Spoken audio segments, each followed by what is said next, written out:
In the golden age of the cosmos, the universe experienced an argument so massive it shook the stars. Lord Brahma, the creator, and Lord Vishnu, the preserver, clashed over a single question: who is the greatest god? Their pride swelled. The sheer force of their egos caused the three worlds to tremble, threatening the balance of all existence. To stop the collapse, Lord Shiva decided to intervene and teach them a harsh lesson in humility. Suddenly, the earth fractured. A massive, endless pillar of brilliant golden-white light burst from the underworld, piercing straight through the earth and soaring deep into the heavens. This was the Jyotirlinga, the divine light of Shiva. He issued a clear challenge to end their dispute. Whoever could find the end of this infinite pillar first would be declared supreme. To see how they approached this, we can look at this diagram mapping their search.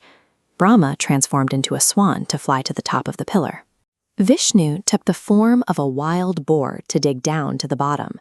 They traveled outward into the void for thousands of years, but you cannot measure the immeasurable. Vishnu finally stopped. He realized the pillar had no beginning and no end. Returning to the surface, he honestly admitted defeat and bowed to Shiva's infinite nature. Brahma, however, chose deception. On his flight up, he spotted a floating Ketaki flower and convinced it to lie on his behalf. He returned proudly, presenting the flower as false proof that he had reached the very top.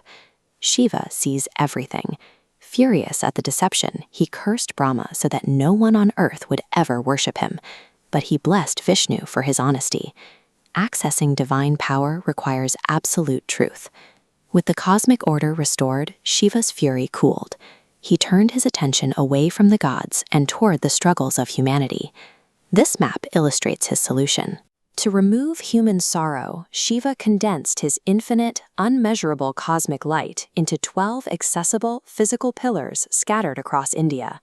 Shiva anchored his presence at these 12 intersections, creating physical locations where his light actively intervened in human history. You can see the first of these anchors here, sitting right on the edge of the sea. This is the Somnath Jyotirlinga. Shiva manifested here to save the fading moon god from a terrible curse that was plunging the world into darkness.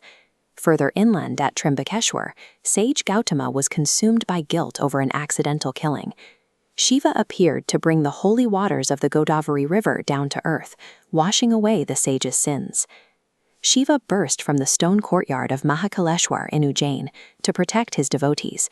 When a cruel demon began destroying temples, Shiva appeared as the fierce lord of time, annihilating the threat in seconds. We see this pattern of fierce defense repeated. At Omkareshwar, he manifested on an island shaped like the sacred Om symbol to defeat a horde of demons. At Bhimashankar, he fought a massive battle to protect innocent devotees from torture. At Nageshwar, that protection reached deep into a prison cell. When a pure devotee was captured by demons, Shiva answered her desperate prayers by appearing right there in the darkness to destroy her captors. In every one of these early locations, the cosmic light functions as a shield. It is drawn down to earth whenever the innocent face evil, or when a seeker is desperate for spiritual purification. In the extreme north, framed by these massive Himalayan peaks, sits Kedarnath. After the brutal Mahabharata war, the guilt-ridden Pandava brothers tracked Shiva through this snow, begging for forgiveness until he finally gave them his blessing. Down in Jharkhand at Vaidyanath, the clever god Ganesha disguised himself as a boy to trick the Bhiman king Ravana. He forced Ravana to place Shiva's healing light onto the ground, fixing it there permanently to cure diseases. Look at these symmetrical carved corridors. This is Rameshwaram in the deep south. Before crossing the ocean to fight that same demon king, Lord Rama built a sand lingam here on the beach, praying for victory. At Mallikarjuna, the light anchored domestic peace. Shiva and Parvati physically traveled into the hills here just to comfort their runaway. Here, a mother kept praying to Shiva even after her jealous co-wives murdered her son. Her unwavering devotion moved Shiva to resurrect the boy. And along these stone ghats in Varanasi lies Kashi Vishwanath. Shiva declared this his favorite city, establishing it as the world's primary center of spiritual light. Within Kashi, Shiva established a final promise that anyone seeking liberation here could find moksha, or the end of the earthly cycle of rebirth. It is the ultimate expression of the Jyotirlingas' power, the transformation of simple devotion into total spiritual freedom. These 12 temples serve as a living bridge. They connect the unmeasurable scale of the cosmos with the delicate limits of the human soul. They demand exactly what Lord Brahma struggled to provide at the dawn of the universe: the shedding of ego and absolute, honest devotion. The promise is simple.